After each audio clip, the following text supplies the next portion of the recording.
Awan-awan entuk bungkusan sego padang, langsung tak gencet ngene iki. Iki sego padang sing paling enak nek daerahku. Aku paling seneng nek dicampur ngene iki. Ayam goreng karo bergedel. Langsung telap-telep. Dadi iki mau wis tak awur-awur dhisik. Ha iki kucingku ici, ngrayoh-ngrayoh pengen jaluk.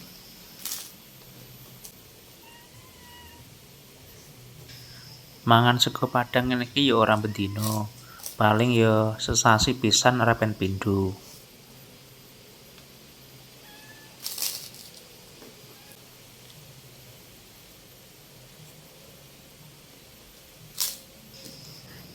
Iki kucingku Ici karo Libi wis do kumpul melu tak wenehi ayam gorenge.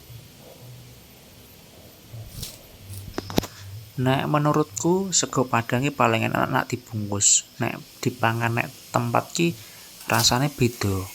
Apa mung aku tok ya sing ngrasake kaya ngono.